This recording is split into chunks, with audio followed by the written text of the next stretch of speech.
ሸንኮራን ባነሳል ለምሳሌ ለጨጓራ ትክክለኛ መድኃኒት ነው። ከዚህ በፊት ጨጓራ ነበረብኝ እና ወደ 7 ዓመት ስትሬት እንጀራ አልበላሁኝም በጨጓራ ምክንያት። ምንም ነገር በላ ያመኝም፣ እንጀራ ከበላው ግን ያመኝ ነበርና ልክ በልቼ ሸንኮራ ስበላበት ይተወኛል ወዲያው ነው። ከዛ ረጅም ጊዜ በቃ ይሄ ነገር መድኃኒት ሊሆን ይችላል ያልኩኝ በደንብ አጠናሁት። ይሄ እንግዲህ ከልጅነት አካባቢ ያለ ነው የምነግርህ።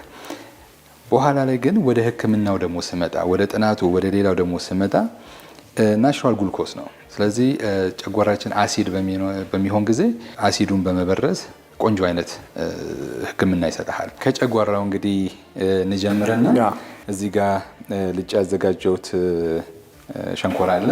እስኪ አንዷ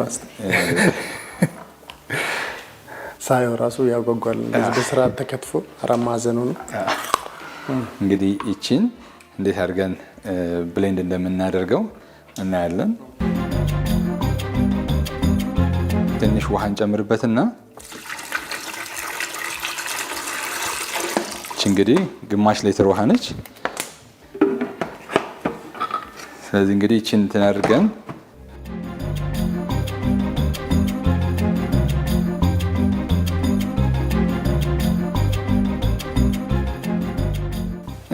በደንብ ተፈጭቷል ማለት ነው። ይሄንን አሁን በማጥለያ አድርገን ጁሱን እናያለን። እንግዲህ እንደምታየው እንትን ነው የሚመስለው፣ ግን ስኳር ከዚህ እኮ ነው የሚሰራው አይደለ? ግን የስኳር እንትን ነው ያለው።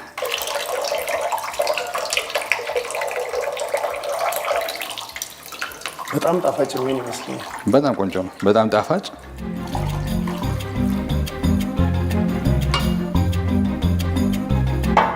ይህን የመሰለ እንግዲህ ምርጥ የሸንኮራ ጁስ አግኝተናል ማለት ነው። ይሄ እንግዲህ ስኳር የለውም፣ አርቲፊሻል ኢንግሪዲየንት የለውም። ስለዚህ እስኪ ቀምሰህ እስኪ ቅድም ሸንኮራን በልቻለሁ ብለህ እስኪ ደግሞ በጁስ መልክ ያው ለማንም አላካፍልም። በጣም ጣፋጭ። እንግዲህ ይሄ ለጨጓራ ሲሆን በዚህ መልክ ነው። ሌላ ዳይጀስቲቭ ሲስተም ደግሞ እንደዚሁ ምግብ እንዲፈጭልን በሽታ ሳይሆን እንዲፈጭልን ስንፈልግ ደግሞ የዝንጅብል ጭማቂ ደግሞ በላይ ላይ ፍሌቨር እንሰጠዋለን። ቆንጆ ይሆናል በጣም።